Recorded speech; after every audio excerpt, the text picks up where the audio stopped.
ചായ എടുത്ത് വെച്ചു, കഴിക്കാം. വിശപ്പില്ല. ബാങ്കിൽ നിന്ന് കാശെടുക്കുന്ന കാര്യം ആലോചിക്കുമ്പോ ആമാശത്തുനിന്ന് ഒരു ആന്തല. ഒരു 10,000 രൂപ എടുത്തോ, കറണ്ട് ബില്ല് കൂടി വന്നിട്ടുണ്ട്. എന്റെ വായിന്ന് പോലും കേൾക്കുന്നേ. ഒരു 7,000 രൂപ എടുത്തോണ്ട് വരും.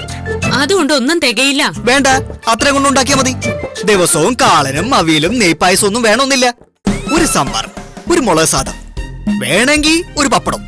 വേണ്ട വേണ്ട, അതും വേണ്ട. സാമ്പാർ മുളക് സാദം മതി, പോരെ? സ്വാമിയുടെ അമ്മയ്ക്ക് നെയ്ച്ചോറ് മാമ്പഴ പുളിശ്ശേരി നിർബന്ധ. പിന്നെ പനീറും വാങ്ങിക്കാൻ പറഞ്ഞു. എന്തോന്ന്? പനീർ. ആ ചെവിയും കാണിച്ചേ. അത് മതിയാവോ? മനേന്ന് വീതം കിട്ടില്ലെങ്കിൽ ശരിയാക്കും ഞാൻ എല്ലാത്തിനും. കൊല്ലും ഞാൻ എല്ലാരെയും. സ്വാമിയണ്ണ ഇങ്ങനെയൊക്കെ പറയൂ?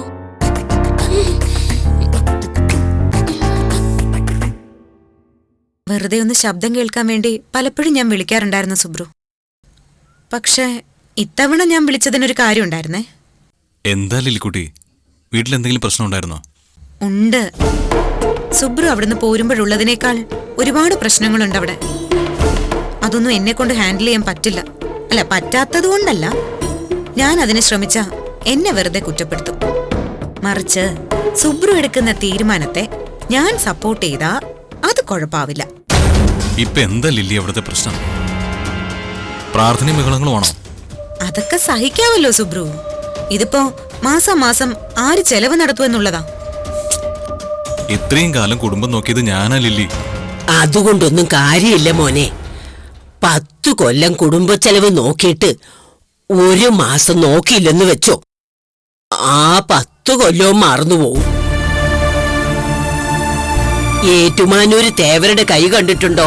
2 കൈയും മലർത്തി ഇങ്ങനെ നീട്ടി വെച്ചിരിക്കും. അതുപോലെ ആ കുടുംബക്കാര് കൊടുക്കാൻ തുടങ്ങിയ 2 കൈയും നീട്ടി അങ്ങ് വാങ്ങിക്കും. കൊടുത്തില്ലെങ്കിൽ മുഖം കറുപ്പിക്കും. കുറെയൊക്കെ സുബ്രു അങ്ങനെ ശീലിപ്പിച്ചതാ. സ്വന്തം കാശ് കൊടുക്കുന്നതും ചെലവാക്കുന്നതും അളന്നു നോക്കി ആവണമായിരുന്നു. സ്വന്തം കുടുംബത്തിൽ എന്ത് കണക്ക്? അതേ ചിന്തിച്ചുള്ളൂ ഞാൻ. മറ്റുള്ളവർക്കൊക്കെ കൃത്യമായ കണക്കുണ്ടല്ലോ. അവരുടെ കാശിനൊക്കെ വിലയുണ്ട്. പഠിക്കണം മോനെ. കയ്യില് കാശില്ലെങ്കിൽ തീരുന്ന ബന്ധങ്ങൾ അധികവും. എന്തായാലും വീട്ടിലെ കാര്യങ്ങൾ നടക്കണ്ടേ? ഞാൻ തന്നുവിടെ ലില്ലിക്കുട്ടിയുടെ കയ്യില്. വേണ്ട, അങ്ങനെ കൊടുക്കാനാണെങ്കിലേ എന്റെ കയ്യിൽ കാശുണ്ട്. ഇപ്പൊ ഒന്നും കൊടുക്കണ്ട. എന്താ ചെയ്യുന്നേന്നൊന്ന് അറിയട്ടെ.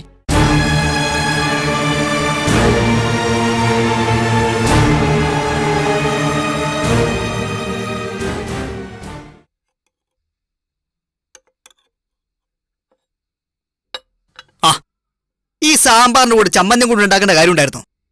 തേങ്ങക്കൊക്കെ തീ പിടിച്ച വിലയാ. എന്നോട് ചോദിച്ചിട്ടല്ല അമ്മ ഇതൊക്കെ ഉണ്ടാക്കുന്നത്. ലാവിഷായിട്ട് ജീവിച്ചു പഠിച്ചുപോയി, അതാ കുഴപ്പം. ഇതെന്താ ഇത്? കഷായ കുറിപ്പോ? പലചരക്കിന്റെയും പച്ചക്കറിയുടെയും ലിസ്റ്റാ. വൈകിട്ട് വരുമ്പോ കൊണ്ടുവന്നാ മതി. ഇതെന്താ ഇവിടെ ഹോട്ടലുകളിൽ നടത്തുന്നുണ്ടോ അമ്മേ? ഹോട്ടലോ? പിന്നെ ഒരു വീട്ടിലേക്ക് 1 മാസം വാങ്ങിക്കേണ്ട സാധനങ്ങളുടെ ലിസ്റ്റാണോ ഇത്?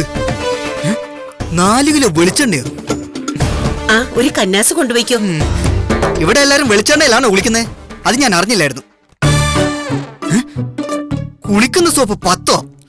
എല്ലാവർക്കും പ്രത്യേകം പ്രത്യേകം വേണ്ടേ? ഇതിന് മാത്രം ചെളി വിട്ടിരിക്കുന്ന നിങ്ങളുടെ ദേഹത്ത്. ചുമ്മാ ഇരുന്ന് ഓരോന്ന് പറയാതെ കാശ് മുടക്കി സാധനങ്ങൾ വാങ്ങിക്കിടച്ചേർക്ക. അപ്പോ ഇനി മുതൽ കുടുംബച്ചെലവ് നോക്കുന്നത് സ്വാമിയണ്ണ ഒറ്റയ്ക്കാണോ? ഇത്രയും കാലം കുടുംബം നോക്കിയത് സുബ്രുവല്ലേ, ഇനി ഇവൻ നോക്കട്ടെ. ഏട്ടൻ വരുന്നവരല്ലേ? അല്ല, വന്നിട്ടായാലും ഇനി എല്ലാം നീ നോക്കി നടത്തിയാ മതി.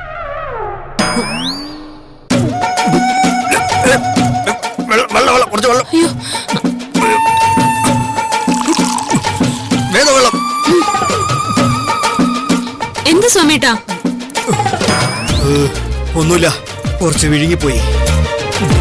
കുറച്ചുകൂടി വെള്ളം കുടിക്കേ. ദയവ് ചെയ്ത് നീ എന്നെ വെള്ളം കുടിപ്പിക്കരുത്. ഞാൻ പുറപ്പെട്ടു പോകാൻ പറഞ്ഞേക്കാം.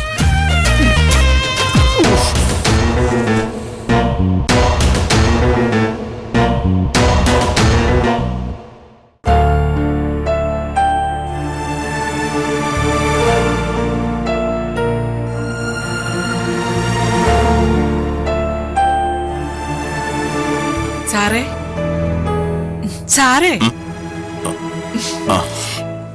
എങ്ങനെയുണ്ട് സാറിനിപ്പോ? കുറവായില്ലയോ? ഓ സാരില്ല. ദേ ഞാൻ നല്ല ചപ്പാത്തിയും ചിക്കൻ കറിയും ഒക്കെ കൊണ്ടുവന്നിട്ടുണ്ട്. ശോ, എന്തിനാ ബുദ്ധിമുട്ടിയത്? ഇവിടെ ആഹാരം ഉണ്ടാക്കാൻ ഒരാൾ വന്നിട്ടുണ്ട്. അതാരാ? ഹോസ്പിറ്റലിൽ വന്നില്ലേ ആഹാരമായിട്ട്? ശ്രീദേവി. ഓ ഓ ഇങ്ങനെയുണ്ട് ഒരു പ്രേമം. ഞാനായിരിക്കും കട്ടുറുമ്പല്ലേ? അങ്ങനെ ഇരിക്കട്ടെ. ഇവളുടെ ആഹാരം കഴിച്ചെന്തിനാ? നല്ല ആഹാരമോ മാധവിയുടെ. കൈപുണ്യം കൂടും. അപ്പൊ ഞാനീ ഉണ്ടാക്കിയത് എന്തിനാ? ഇവിടെ വെച്ചേരെ, തണുക്കും മുമ്പ് ഞാൻ കഴിച്ചോളാം. നിങ്ങൾക്ക് കഴിക്കാൻ വേണ്ടി അല്ല ഞാനിത് ഉണ്ടാക്കിയത്. എന്റെ ശാപം കിട്ടും നിങ്ങക്ക്, നോയിക്കോ.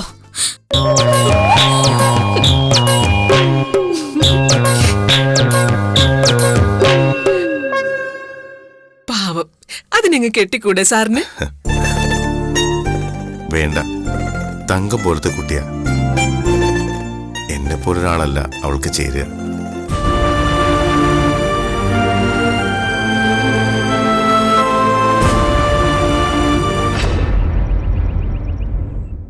ഒരു യാത്ര പോണോളിയാ.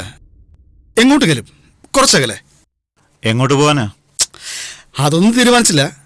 ഒക്കെ സാറ പറയുന്ന പോലെ അവള് തീരുമാനിക്കട്ടെ. സാറാ, സാറാമോ ഒന്ന് ഇങ്ങോട്ട് വന്നേ. എന്തോ ഇങ്ങോട്ട് വാ വെച്ചേ. വരുന്നു. എന്താ ചായ? നമ്മള് ഒരു യാത്ര പോകുന്ന കാര്യം പറയായിരുന്നു. എങ്ങോട്ടാ പോണ്ടേ? ബാംഗ്ലൂരോ മൈസൂരോ പോണോ അതോ കടലിൽ കിടക്കണോ? എന്തുമാവാം, സാറയുടെ ഇഷ്ടം പറ. എനിക്കൊരുപാട് ദൂരെയൊന്നും പോവണ്ട ചായ. മഞ്ഞ് വീഴുന്ന ഏതെങ്കിലും ഒരു ഹിൽ സ്റ്റേഷനിലേക്ക് പോയാ മതി. നന്നായിരിക്കും. ഈ മഴയത്ത് മലകളിലൊക്കെ മണ്ണിടിച്ചില്ല, തീർന്നു പോവും. എന്ത് പറഞ്ഞാലും ഈ ഷൺമുഖൻ നെഗറ്റീവാ, നന്നായിട്ട് ചിന്തിക്കില്ല. അവൻ പറയുന്നൊന്നും കണക്കാക്കണ്ട. അവൻ പണ്ടേ ഇങ്ങനെ ഇങ്ങോട്ട് വിളിച്ച അങ്ങോട്ട് പോവും. നമ്മളിത് ഫിക്സ് ചെയ്യുന്നു. എന്നാ ഓക്കെ അല്ലേ?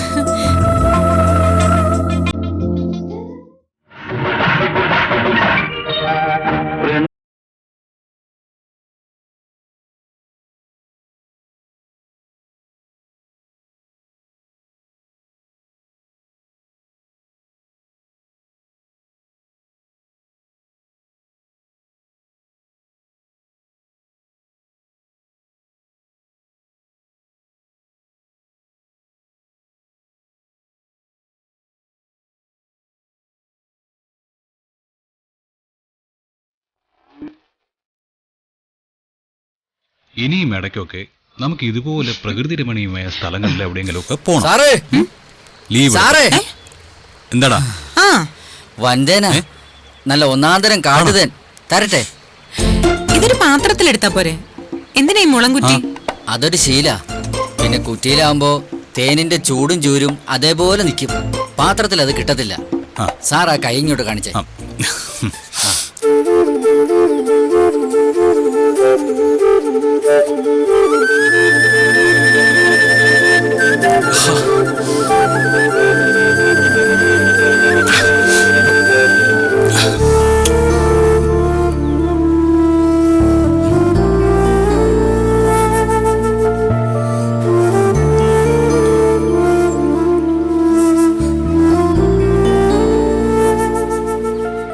എന്തൊരു മധുരമല്ലേ? ആ കാട്ടുതേനല്ലേ സാറേ, അത്രയ്ക്ക് രുചിയായിരിക്കും.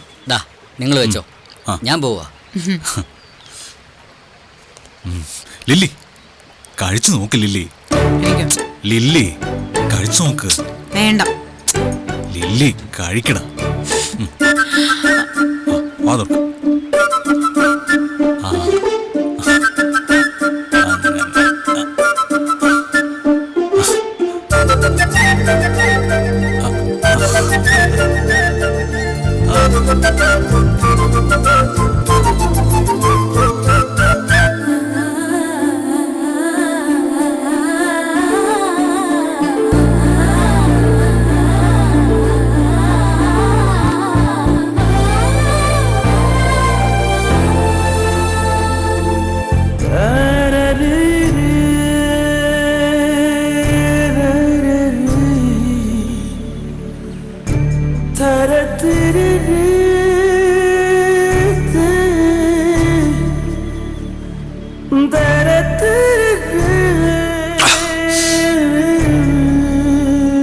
നിന്റെ പിണക്കങ്ങള് എനിക്കൊരു മാത്രം വീഴുന്ന തേന്തുള്ളിയാ. അതും ഞാൻ ഇഷ്ടപ്പെടുന്നില്ലല്ലേ? ശരിക്കും സത്യം, നിന്നോട് എനിക്ക് ഇഷ്ടമല്ല, പ്രണയ.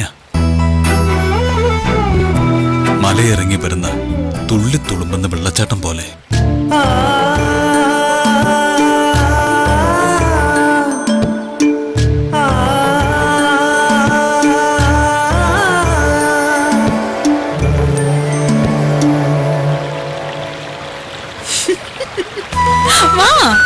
ഞാനില്ല. എന്ത് രസാന്നറിയോ? വാ. ലില്ലി, സൂക്ഷിക്കണേ. വേണ്ട, അരുത്. വാ സുബ്രു. വേണ്ട, വാന്നേ. ഞാനില്ല. ഇറങ്ങി വാ. ലില്ലി, വേണ്ട, തണുപ്പ്. അതിനെന്താ? ലില്ലി, വാ. ഞാനില്ല. വാ. സൂക്ഷിക്കണേ. എന്ത് രസാന്നറിയോ? ലില്ലി, വേണ്ട, പരിചയമില്ലാത്ത വെള്ള. അതിനിപ്പോ എന്താ? നീർവീഴ്ച ഉണ്ടാവും. ഉണ്ടാവട്ടെ. ജലദോഷം പനിയൊക്കെ പിടിച്ചെടുക്കാൻ നല്ല രസമല്ലേ സുബ്രു? പെണ്ണെ കളിക്കില്ലേ? കേറി വന്നില്ലെങ്കിൽ ഞാൻ വല്ല വടിയും വെട്ടിയെടുത്ത് തല്ലും. പിന്നെ കൊറേ തല്ലും. Lily, Lily മതിയെന്ന.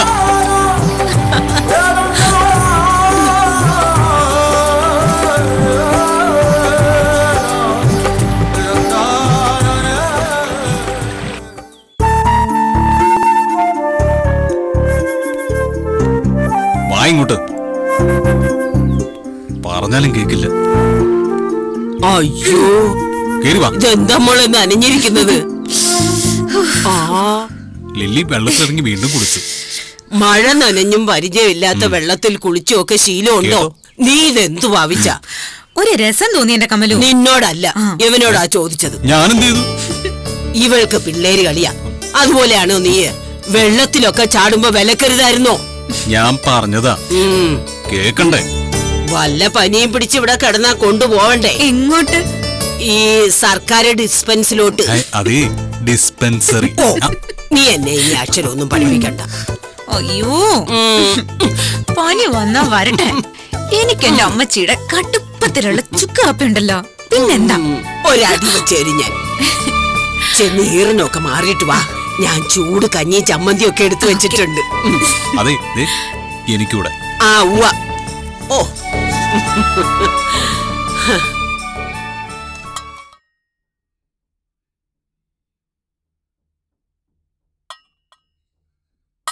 നീ ഇത്രയും നേരം അടുക്കള കയറിയിട്ട് ഈ അച്ചാറും കഞ്ഞിയും മാത്രമേ ഉള്ളൂടി.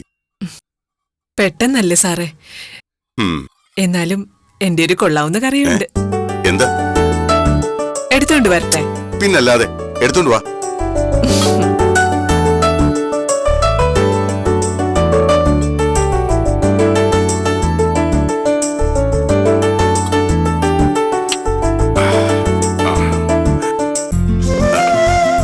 എന്താടി ഇത്?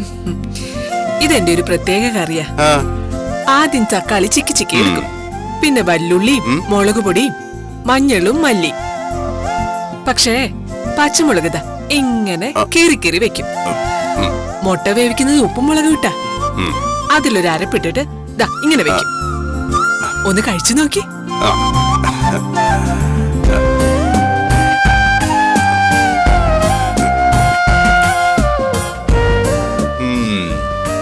എങ്ങനെയുണ്ട്?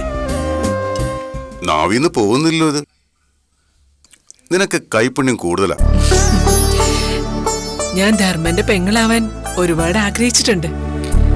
അതിന്റെ കൈപ്പുണ്യം ഇത്. അല്ലെങ്കിലും നീ ആഗ്രഹിക്കുന്ന പോലെ എന്റെ സ്വന്തം പെങ്ങളെ പോലെയല്ലേ നീ.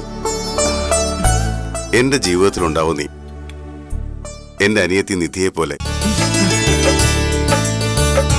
ജീവിതത്തില് അങ്ങനെ ഒരാളും കൂടി ഉണ്ടാവണം സർ. ആര്? ഭാര്യ. അത് ചിന്തിച്ചിട്ടില്ലേ ഇതുവരെ? ചിന്തിക്കണം. ഇതുപോലെ മുട്ടയും മീനും ഇറച്ചിയൊന്നും ഉണ്ടാക്കുന്ന ഒരാളല്ല. തൈരും മോരും മാമ്പഴ പുളിശ്ശേരിയും കൊണ്ടാട്ടം ഒക്കെ ഉണ്ടാക്കുന്ന ഒരു പെണ്ണാവണം. നീ എന്താ ഉദ്ദേശിക്കുന്നത്? ആ പെങ്കൊച്ച് സാറിന് ഇഷ്ടപ്പെടുന്ന ഒരു പാവം കുസൃതി പെങ്കൊച്ച്. ആര്? ശ്രീദേവിയോ? പിന്നെ അല്ലാതെ നല്ല കുട്ടിയാ. പക്ഷേ നിന്നെ ഇഷ്ടമല്ലല്ലോ അവൾക്ക്. അതൊക്കെ ചുമ്മാ. കുട്ടിയല്ലേ അവള്. സാറിനോടുള്ള ഇഷ്ടക്കൂടുതൽ മാത്രം അവളുടെ പ്രശ്നം. കെട്ട് സാറേ, നല്ല ജീവിതമായിരിക്കും.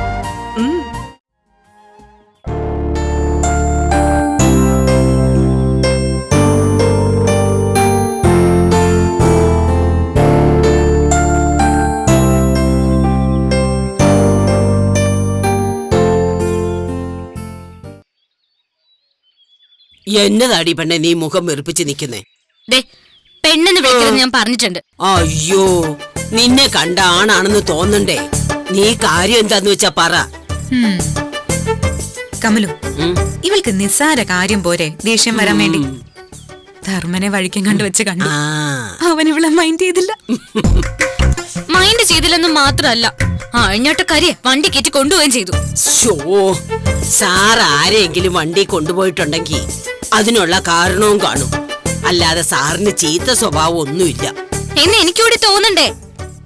അയാളുമായിട്ട് എനിക്കിനി യാതൊരു ബന്ധവുമില്ല. ഈ പറയുന്ന കേട്ടാ തോന്നുമല്ലോ ഇത്രയും കാലം അവന്റെ കൂടെ ആയിരുന്നു. എടി ഒന്ന് പോവണേ നീ അവിടുന്ന്. അവന്റെ മനസ്സിൽ കയറാൻ ഒരു മാർഗവും ഇല്ലാതായപ്പോഴുള്ള കുറുമ്പല്ലേ ഇത്?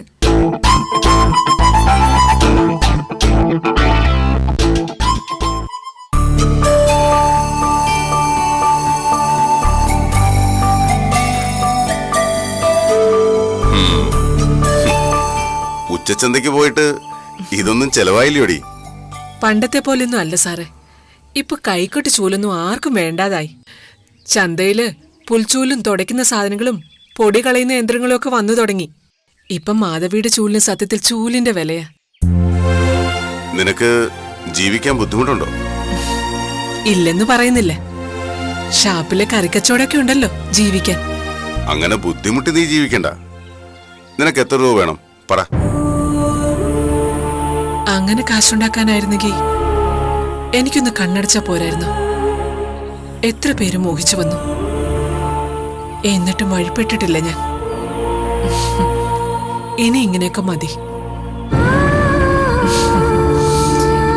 കേരളത്തിലെ തെങ്ങുള്ളിടത്തോളം കാലം ചൂല് കെട്ടി ജീവിക്കും മാധവി.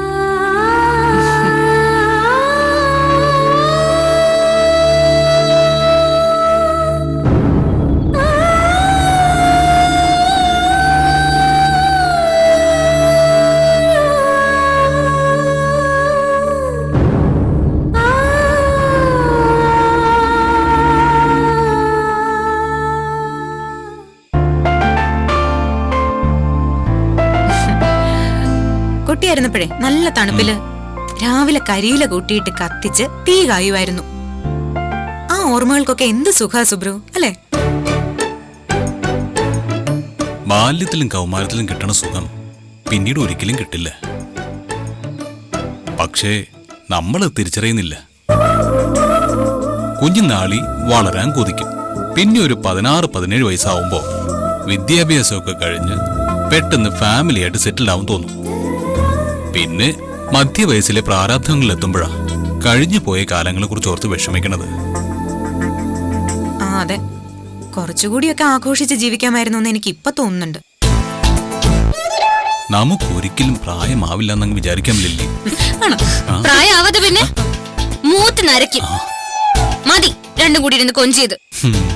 എടി, അതിന് നിനക്കെന്താടി നഷ്ടം? എനിക്കിതൊന്നും ഇഷ്ടപ്പെടുന്നില്ല. ഞാനിവിടെ ആദ്യം പിടിച്ചിരിക്കുമ്പോഴാ ഇവിടെ ഒരു ശൃംഗാരം. നിനക്ക് കല്യാണം കഴിക്കാനുള്ള വിധിയില്ല എന്ന് തോന്നുന്നുണ്ട്. അത് സാരമില്ല, എത്രയോ പേര് കല്യാണം കഴിക്കാതെ ഒറ്റയ്ക്ക് ജീവിക്കുന്നു. ഒന്ന് നിർത്തുന്നുണ്ടോ?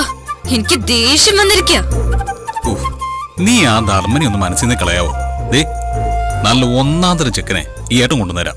വേണ്ട, അങ്ങനെ കാണുന്നവരൊക്കെ കെട്ടാൻ നടക്കുവല്ല ഞാൻ. ഓഹോ